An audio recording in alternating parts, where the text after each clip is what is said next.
I thought I would just start by introducing myself. As Brian said, I was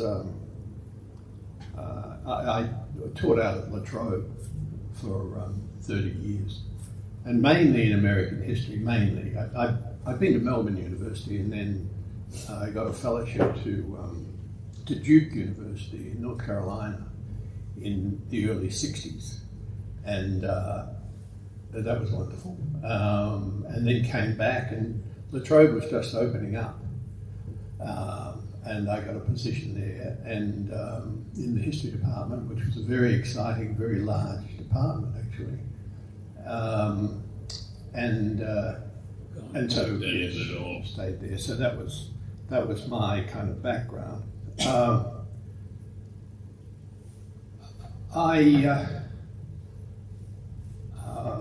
Let me see. My interest in World War II. As I say, I taught mainly American history. When at Duke, I ran into a professor there, Ted Ropp, who was in military history, or War and Society, the course was called, which of course was not available here. I'd never heard of it actually when I got there. And I just found it the most fascinating course that I'd ever had. He was the most fascinating lecturer that I'd ever had here, anywhere. And so he got me interested. So occasionally I would put on a kind of a variation out of La Trobe. I put on a variation of Ropp's course. And it kind of kept my interest in military history, but sort of a wider thing than just military history, society and how society copes with crisis, one thing and another. So that sort of explains my... Yeah. Then when I retired, when I didn't have to teach, I should say, I suppose, toward the end of my time out there, I taught mainly early American history, I taught introductory course, and then specialty was sort of late 19th, early 20th century up until the end of the Depression, the Great Depression. And toward the end, I was sort of moving it into the Depression and the war, and American involvement in the war. But I didn't get too far with that. But that stoked my interest in World War II. And when I retired, I kind of abandoned American history. I was a bit sick of American history, and focused more and more on World War II in my retirement. And so that's why I'm here, really. I then taught a lot of War and Society kind of courses over the years at U3A and at various U3A organisations,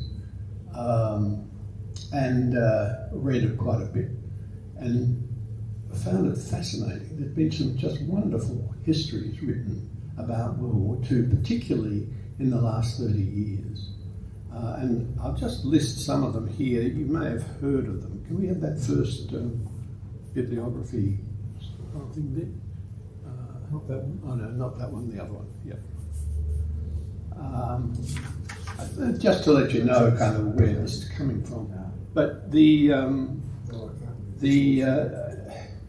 Richard O, mainly they're a bunch of English historians that have just sort of revolutionised the history of World War II in the past 30 or so years. And I think the leading one is Richard Overy, and I pinched the title of his book, his 1995 book, Why the Allies Won, for the title of this lecture. But he's just a wonderful historian, and he wrote and he published a couple of years ago, he published this Blood and Ruins, the Great Imperial War, which is just a fabulous book. He's written about 9 major works on different aspects of World War II. And this is his kind of summary magnum opus, if you like. And it's just a wonderful read. But if you want the shorter version, the Why the Allies Won is excellent. But then you've got Anthony Beevor has written an immense number of books, mainly battle-oriented books, but they're fabulously good, and they're fabulously easy to read and follow. Max Hastings, of course, has also done excellent All Hell Let Loose. Andrew Roberts has written a slightly different style, but a very interesting book, and then there are more general books there. And the most interesting recent couple of writers are, I think, Phillips O'Brien, How the War Was Won, and his very recent book on a collection of essays, biographical essays on the major figures like Stalin, Churchill, etc., during the war, which is a really good read. And Toosey, Adam, I presume that's how you pronounce it, Adam Toosey, has also done some interesting late work. Anyway, that's kind of background. Now, turning to what we're going to talk about today, we'll switch that over. But that will give you an idea. And that by way of introduction, I just make some very general background comments. I'm not quite sure, I appreciate that not many of you are particularly interested in the history of World War II, but just to kind of let you know that some of the recent contributions to our understanding of World War II. A lot of stuff that's come out recently is not actually about why the Allies won as such. It's more about sort of different aspects. There's been surprisingly little attention given until quite recently to Hitler's long-term objectives in World War II, which centred mainly on Eastern Europe. And it's increasingly clear that he dreamed of a permanent German empire in what we now call Ukraine, and that sort of Belarus, that area of what is Western, right, the old Western Russian Empire. And he dreamed of actually huge population movements, extermination movements, that didn't just include he had a particular animus about Jews, and the Holocaust speaks to that. But he also had a terrible animus against the Slavs, and he was interested in wholesale depopulation of that area so that the German population could move in, because he had this dream of empire modelled on the French and the British, etc. The same as Japan had a dream of empire, which seems terrifically archaic nowadays, but it was very real up until World War II. And World War II, of course, really marked the end of that dream. Well, except, of course, in Russia, where Putin is keeping that dream of empire, of Russian empire, alive.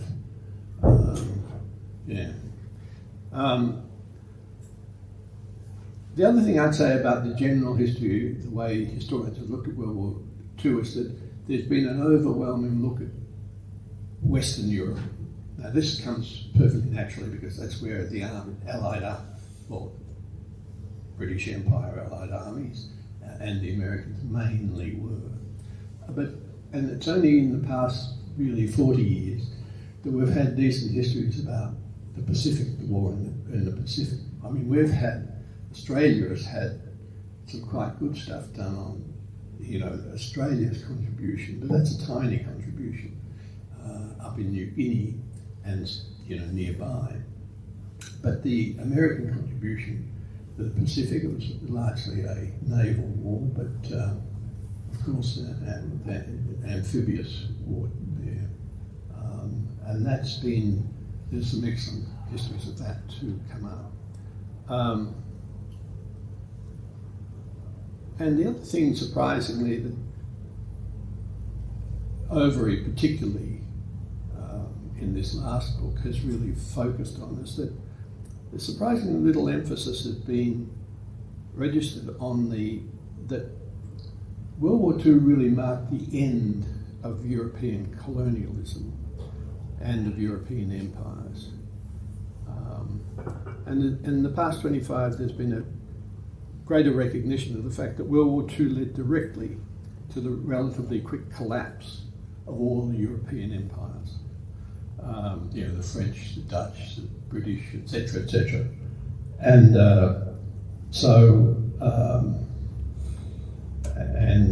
let's see. Okay. Now, turning from sort of more general discussions of World War II to more focused ones on sort of why did the Allies win? I mean, the explanations tend to fall. The first 40 years, say, after the war, the kinds of things that were discussed were military leadership. Although the Allies did win the war, in the discussions afterwards, the historians have been very critical of Allied military leadership. They argued that Allied generals were not comparable to German military leadership, generalship. The Germans, of course, did have some outstanding battlefield generals, like Rommel and Manstein and Guderian and these. The Allied armies had some good generals, most of whom thought they were geniuses. One thinks of Montgomery or MacArthur or Patton. They all worked very hard to convince the public that they were geniuses. MacArthur had, of course, had a great his staff was actually a publicity operation. It wasn't really a military staff. But anyway, now the historical consensus remains that the Allied generalship was quite good, but it wasn't outstanding. They all had huge egos and had difficulty working cooperatively. More recent histories have questioned some of the detail, but have really endorsed the general point that Allied battlefield leadership was on the whole good, but not great. The other thing that came in for criticism a lot of criticism in the first 30 or 40 years, were the Allied armies. In that period, the historians tended to argue that all the Allied armies were very inferior to the German product, to the German army, which had lots of initiative, lots of ability to move quickly and exploit opportunities, etc., etc. Again, these comments were probably accurate enough, but I would say they apply particularly to the early phases of the war rather than to the later stages. And we'll get to that in a minute or two. There was, and there remains, a general consensus among the historians that the Allied senior leadership at the politico-strategic level, geo-strategic level, was high quality. Churchill, with all his quirks, Franklin Roosevelt, and their top military advisors like General Alvin Brooke, General George Marshall, and General Eisenhower, were actually quite outstanding. Stalin, the other great sort of allied, remember we were allied to after Germany invaded. But Stalin, of course, was as bad a military leader, a leader of the Soviet Union, as Hitler was. Hitler was dreadful for interfering with his generals and thinking that he was a genius and could do it all. But Stalin was just as bad for the first 12 or 18 months until he recognised his limitations and stepped back from trying to direct the military side of it when he realised he was almost too late. It was within the Soviet Union was within a hair's breadth of collapse, but he did, and he turned it around, and of course contributed enormously. The Soviet Union then contributed enormously to the eventual success of the war. And like Churchill and FDR, who really did try to stay out of military decisions as much as they could. And Stalin was helped by the fact that Stalin, of course, had purged, along with the various purges in the 30s. He purged just before the war in 1937-39. He had purged the army, the Red Army, and wiped out about half of its total officer corps, including about 50% of its senior officers. So it's remarkable that in fact the Red Army had really quite good generals with Zhukov and Rokossovsky and Konev, and they all kept kind of the Great Alliance going, and eventually were able to win the war. But it was the organisation of the Allied side at the higher levels was really quite outstanding.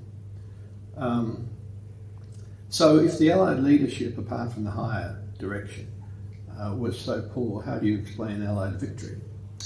Well, the Russians, of course, a lot of historians, and particularly in the early phases, when I say the early phase, the first, up until really probably the end of the 20th century, historians emphasise the economic power of the Allies, the idea that victory was determined by the immense economic resources of the Allied economies, especially, of course, the United States, rather than Allied military prowess.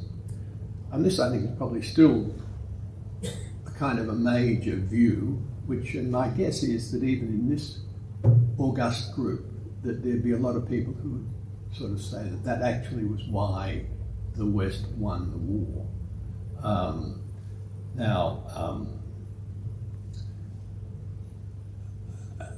The idea of having numerical superiority in materiel, of course, can and often does be very helpful, but I don't think it actually wins wars. You need something more than that, and we'll get to that. Another popular view that emerged late in the 20th century, after the collapse of the Soviet Union in 1989, when they opened up their archives, when the new government opened up the Russian archives, and Western historians were able to get into the archives and recognise the immense scale of the devastation and the response of the Soviet Union, of the Red Army particularly.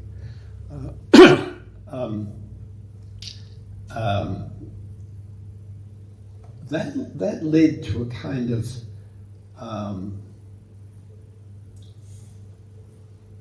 a view among a number of historians that the Red Army had essentially done the hard work of defeating the German military, and that in a sense the Soviet Union had really kind of, in that sort of sense, done the heavy lifting and really had sort of won the war. Now, it's certainly true that the scale of casualties and human suffering in the East was beyond comprehension.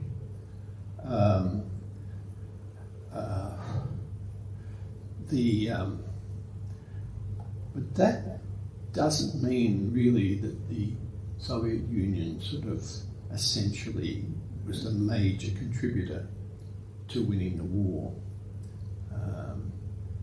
And certainly the Red Army certainly contributed to that victory in a major way, but without US and British support, they would certainly not have beaten the German army.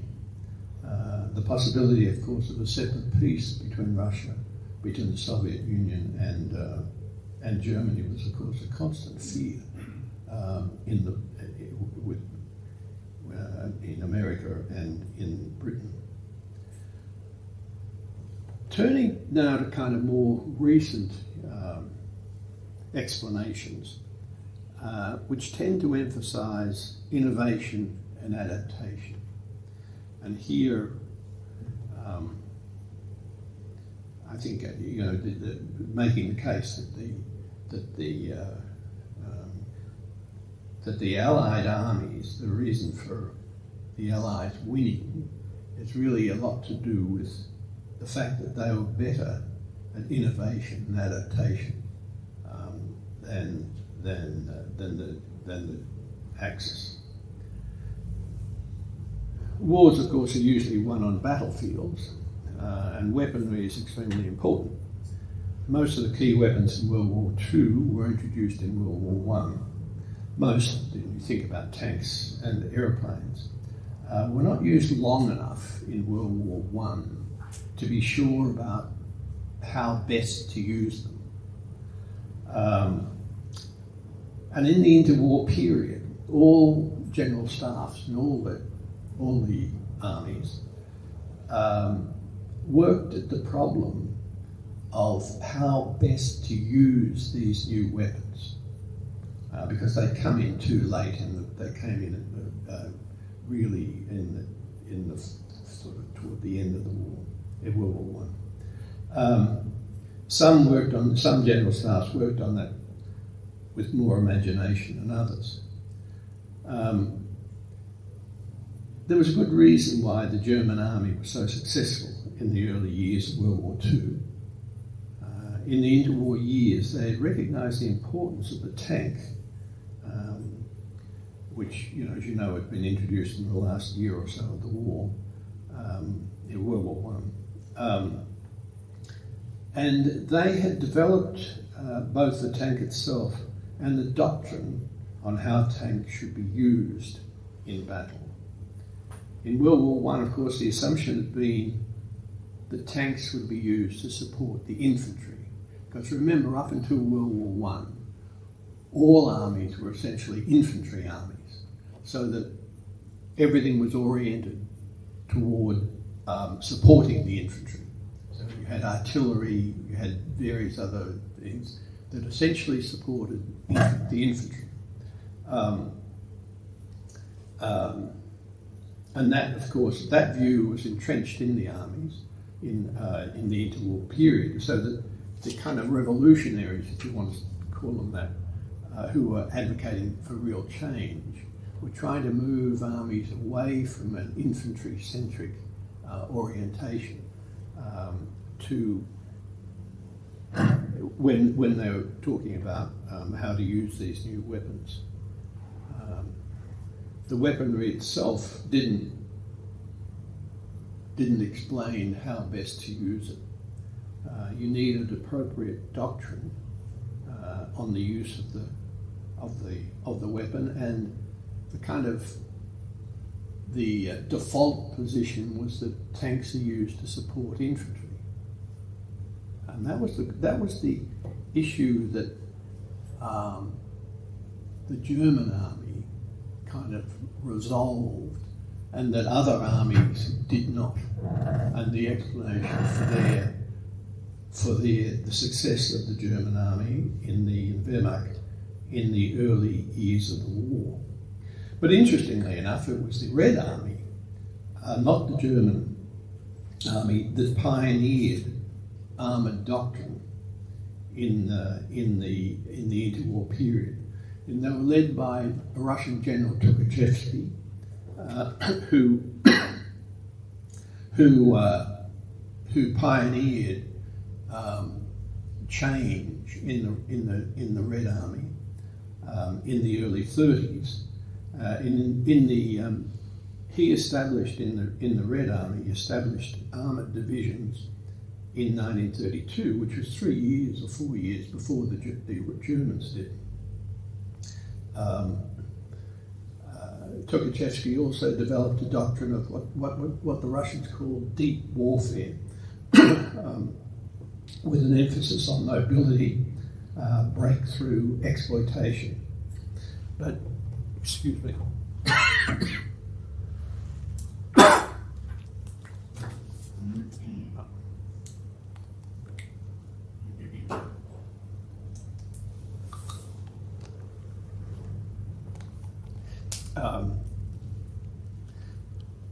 Stalin's purges of the army, of course, included Tukhachevsky.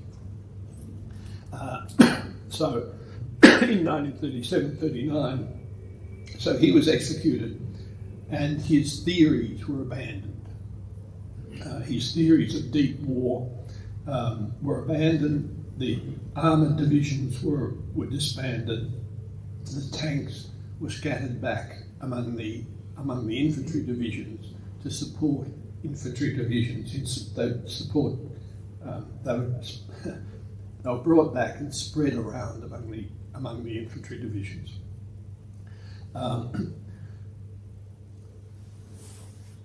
Rather than being concentrated. So it meant that in June 1941, when Russia turned around, when Hitler turned around and took the Red Army by surprise, and Stalin by surprise, with his invasion, Operation Barbarossa. It meant that the Red Army, which had 17,000 tanks, now they weren't they were 1941 tanks, and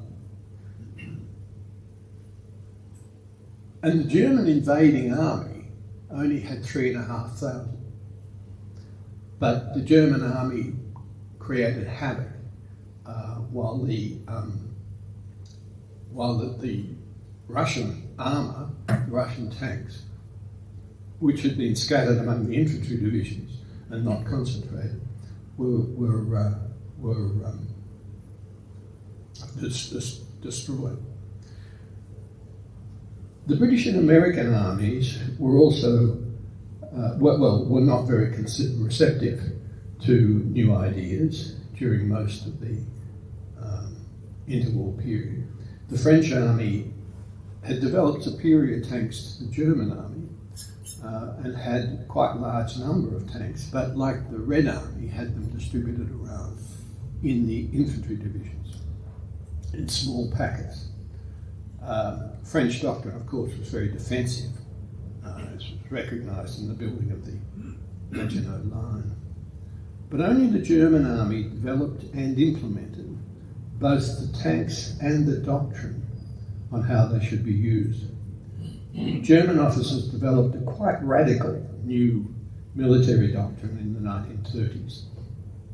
The new German army rejected the traditional hierarchical, centralised, top-down leadership on the battlefield, which was reflected in the World War I, in all the World War I armies.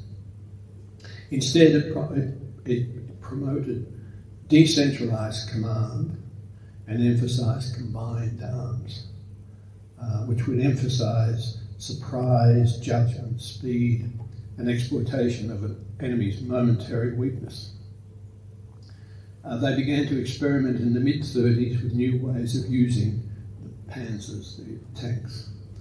They argued that tanks should be used in large groups, concentrated in large groups, combined with motorised infantry, motorised artillery, engineers and signal corps, and with supporting tactical aircraft in order to exploit to the full the elements of surprise, speed, movement that traditional armies couldn't cope with. And these ideas obviously were quite revolutionary, and I think largely explain German successes in 1939-42. They're very imaginative. But of course, mechanised forces were very expensive, and the German army in 1940 consisted of a sharp leading edge consisting of a small number of panzer divisions, equipped with tanks and motorised infantry and artillery and aircraft in close support. The rest of the army, of course, was basically a World War I, or indeed an American Civil War army. It's basically infantry. It basically depended upon rail lines to move the army to near the battlefield. And once you're away from the railhead, you depended upon horses and marching. In September 1939, when the Germans invaded Poland, their panzer divisions went first, but immediately after the panzer divisions, the German infantry marched up, and they took with them 400,000 horses to pull the artillery and pull all their supplies along with them. But the cutting edge of the German army were the panzer divisions, and they had this very modern doctrine that had prepared its officers to fight a war of manoeuvre, decentralised authority, and exploitation. Pardon me. And of course, the German army also, as part of this, led the world in the use of tactical air power. Guderian had incorporated tactical air support into his doctrine of armoured warfare in the mid-30s, so that by 1939 the Germans had substantial lead both in doctrine around tactical air support and in the development of appropriate aircraft. And the appropriate planes had been designed from 1935 onwards. The Junkers dive bomber, the Heinkel 111, the Dornier medium bombers, the Messerschmitt 109 for fighters, were all designed with this, what the Germans call operational air war, or we would call tactical air support, or tactical air power, in mind. And of course those planes were still in service at the end of the war, although even with that had upgrading, of course, but most were well behind the Allied air technology by then. So the organisation of the German air power reflected German doctrine. Each Panzer Army group had an air group attached, consisting of all types of aircraft, reconnaissance, fighters, dive bombers, medium bombers, etc., designed to follow right behind the Panzer divisions themselves. These groups were mobile, these air groups, tactical air groups, were mobile and moved with the Panzer divisions. By 1939, these tactical air groups with the Panzer divisions had developed a very effective web of radio communications, both between the air units and the ground forces. And this organisation remained virtually the same throughout the war. The ability to combine air power and land power together pretty seamlessly was really a German development. In the invasion of France, for example, the Germans were able to concentrate 2,500 combat aircraft to overwhelm local opposition because they're pulling up their tactical air.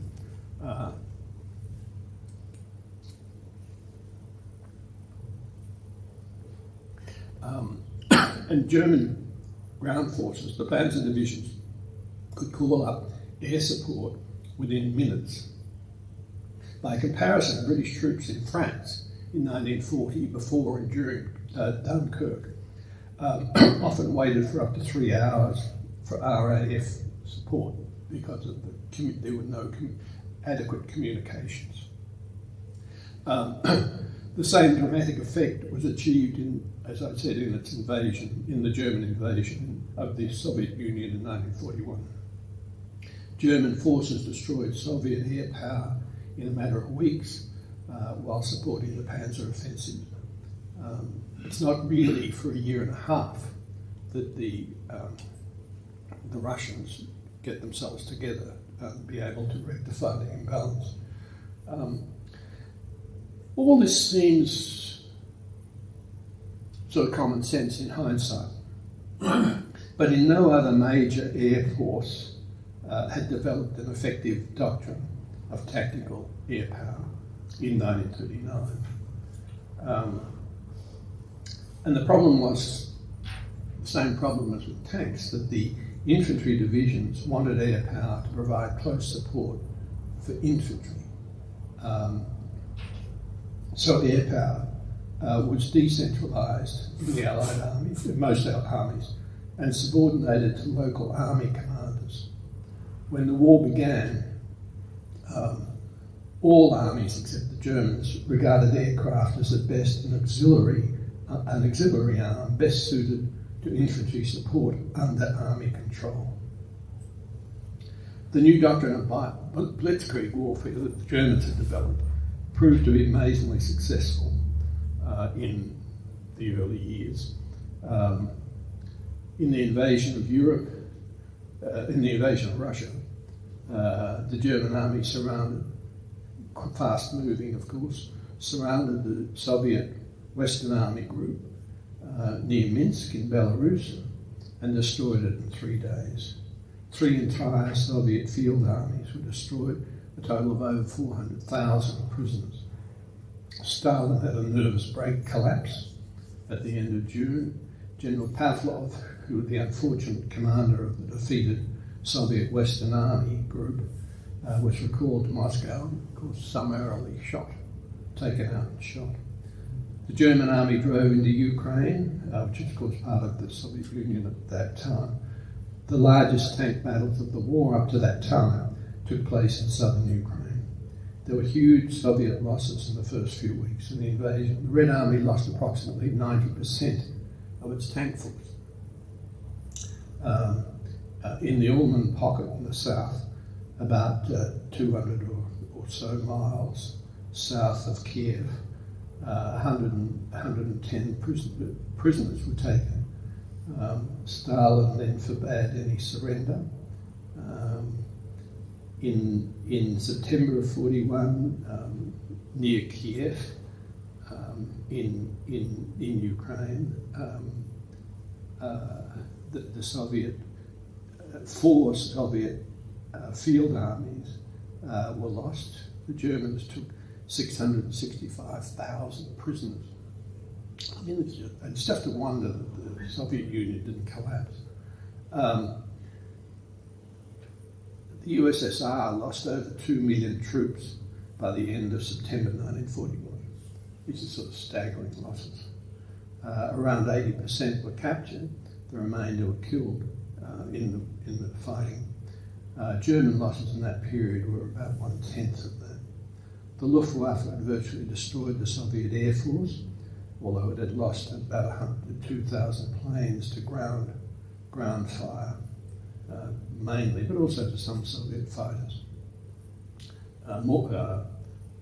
But there was, of course, no final victory. The Red Army still existed and still was fighting, and was able to keep retreating. I mean, the importance here of geography, I suppose, that Stalin, of course,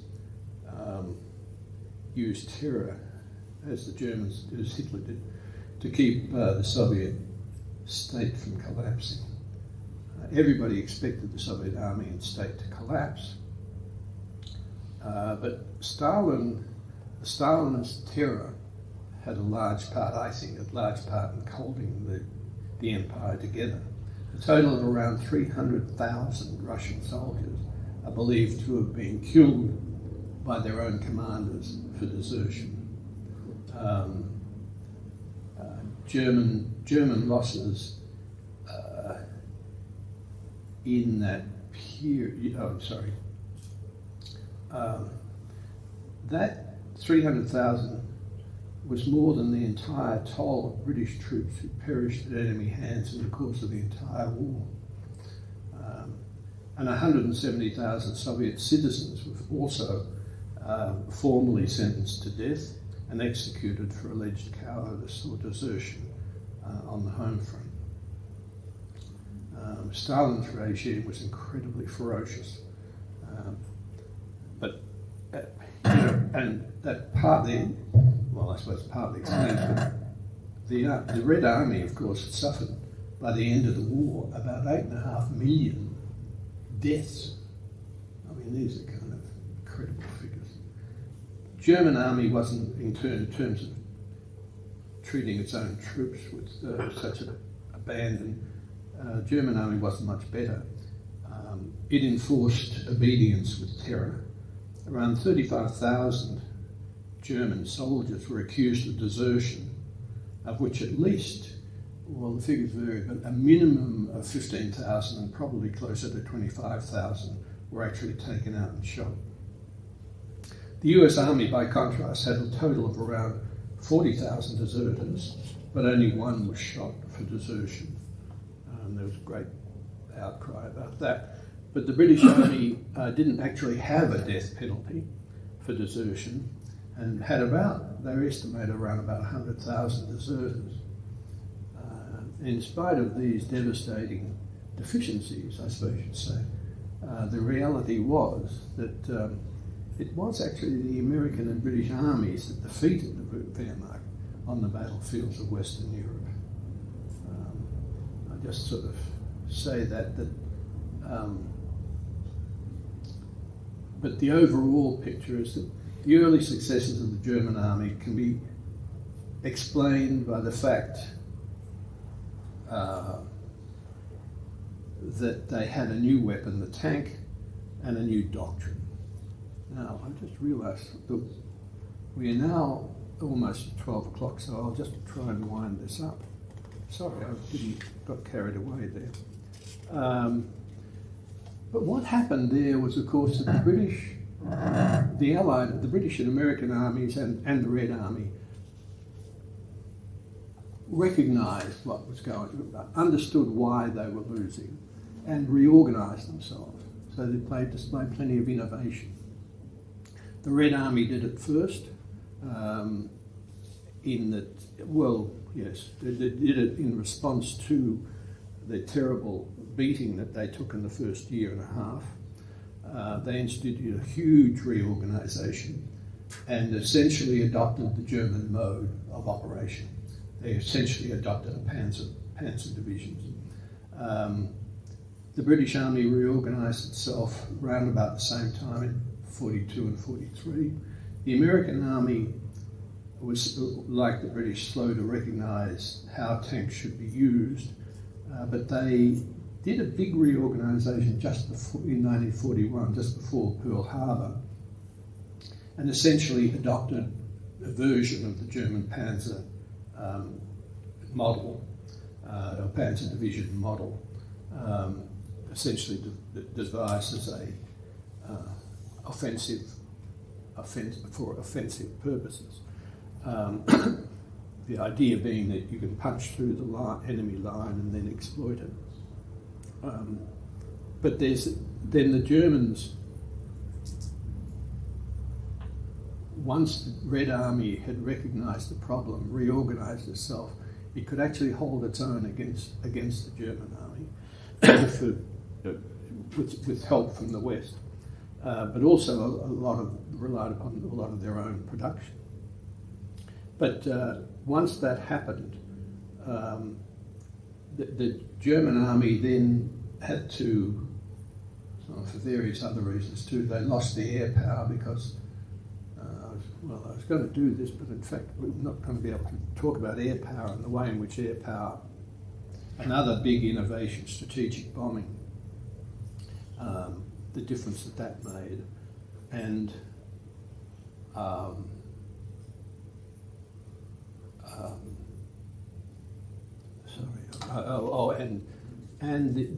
the other big innovation was, I think, was the development. The Americans developed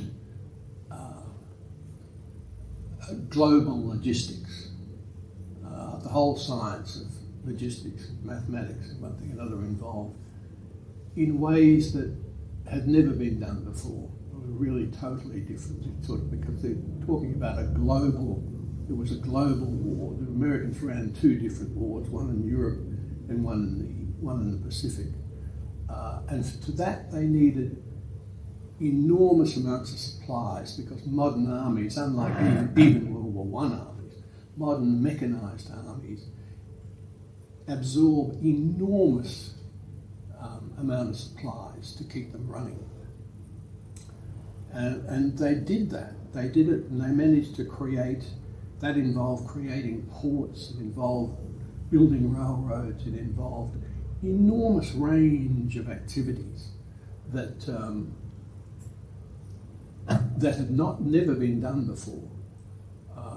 And so, what strikes me, I suppose, about the war is that on the Allied side, is that the amount of innovation that went on. Not all of the innovation was worked. I mean, the strategic bombing, for example, was basically a bit of a disaster, because they couldn't work out what the best doctrine for the big bombers were. They realised that big bombers could deliver a terrific payload, but the question was, what's the target? Now, there's a great battle there, which for various reasons, initially they had to go for city bombing at night, because their losses were too big if they stayed at daylight bombing. Americans wanted to stay with what they call precision bombing. But eventually they had to give that away. They had to go to night bombing, and eventually the Americans actually had to stop bombing for 3 months or so, until they could develop escort fighters, the Mustang, etc. But there's tremendous sort of energy and innovation and adaptation on the Allied side.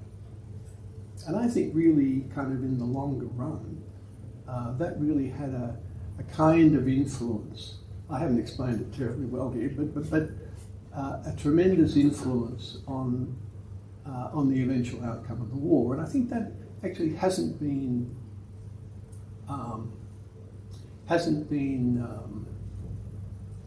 emphasised sufficiently by the historians.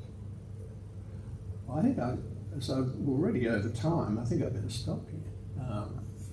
And I'll be perfectly happy to answer any questions.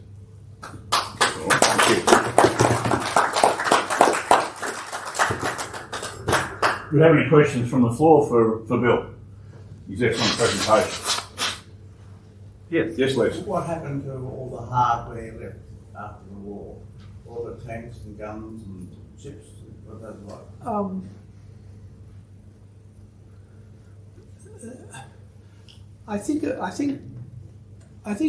I don't really know. I think most of it was taken up and sort of melted down, if you like, to do the rebuilding, because all the cities and bridges, etc., in Europe had to be rebuilt. All the, so much infrastructure in Europe had to be rebuilt, because the bombing and artillery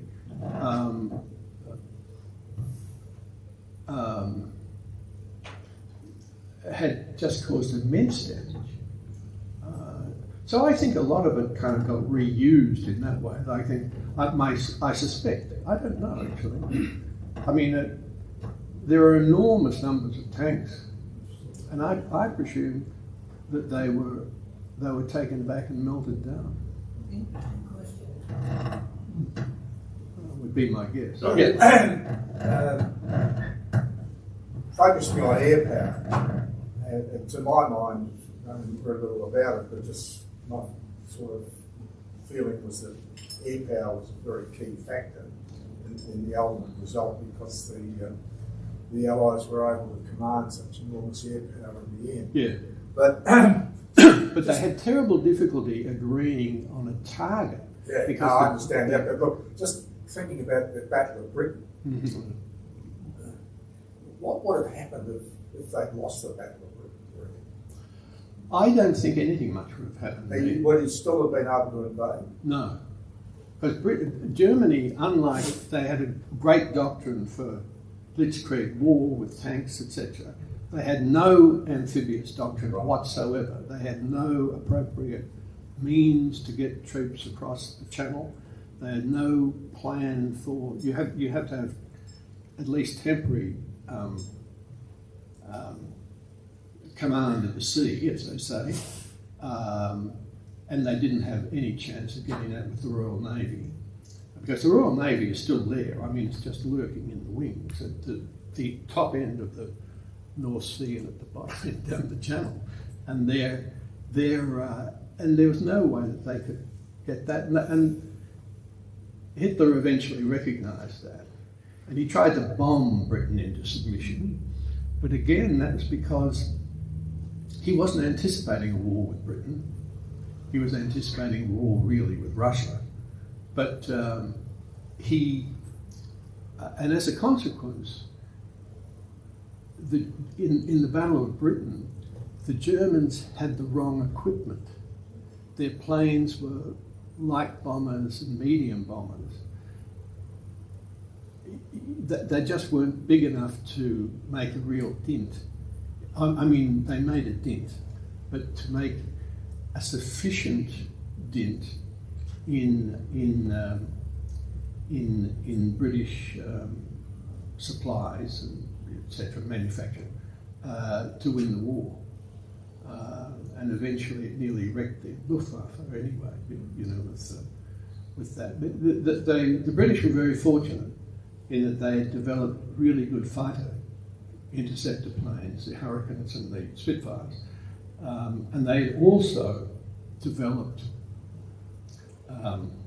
the radar system on the east coast that really helped bring their kind of limited resources to bear where they were needed when the German bombers came. Yeah. So, you know. Bill, I'm just struggling to understand. You just said that Hitler didn't anticipate a fight with Britain. Yeah. I just want to understand that.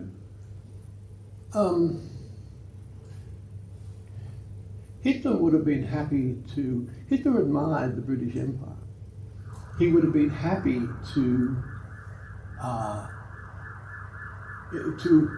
gotten into an alliance with Britain, because then if he had his western flank secured, he could then concentrate. He didn't want a two-front war, in other words, but that's what he got because the British and the French guaranteed Poland. Britain, of course, wasn't anticipating Dunkirk either. They were anticipating a rather World War I-ish style war, which would last for a couple of years, in the sort of northern France, Low Countries kind of area, the traditional kind of battlegrounds of Europe. And so Hitler was a bit taken aback at his own success. And then in a sense didn't know what to do. Because there was a point there during the war when the British, not the British Parliament, but the British cabinet sort of raised the question of, well, now we're, after Dunkirk, they'd left the British Army had no heavy equipment. The Americans weren't in the war. They're standing there like shags on a rock. with really not enough to defend themselves against a proper invasion. But in a sense, the idea of an invasion of Britain, Hitler hadn't thought about it, nor had the German army. The German army was aghast at the idea that they would have to kind of put because they couldn't do it. Amphibious warfare is really difficult. All European armies in the early stages of the war, if you mentioned amphibious warfare, they immediately thought of the Dardanelles and Gallipoli, a disaster. They just didn't want to go there.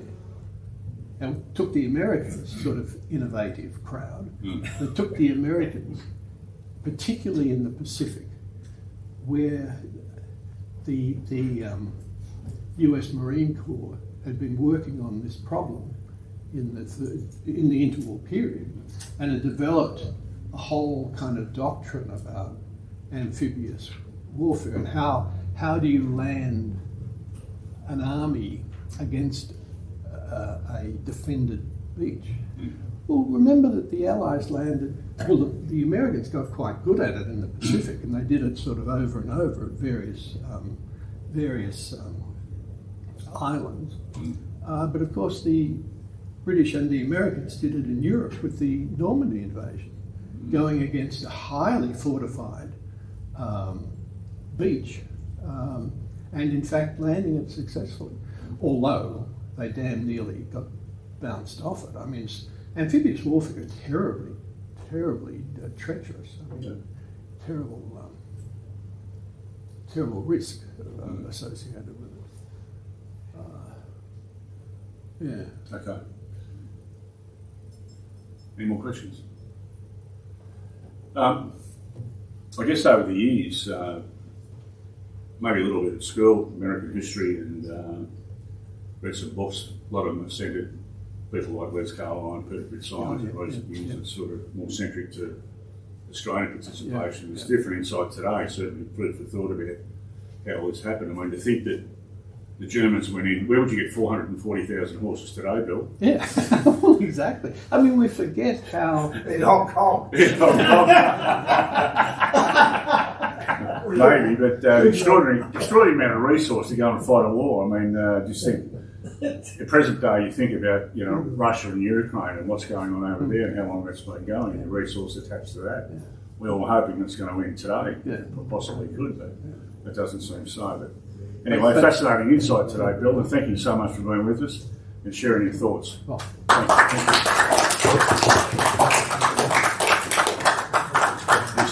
You can do something useful with that as well. I think I could. All right. Good night. Thank you. Okay. All right.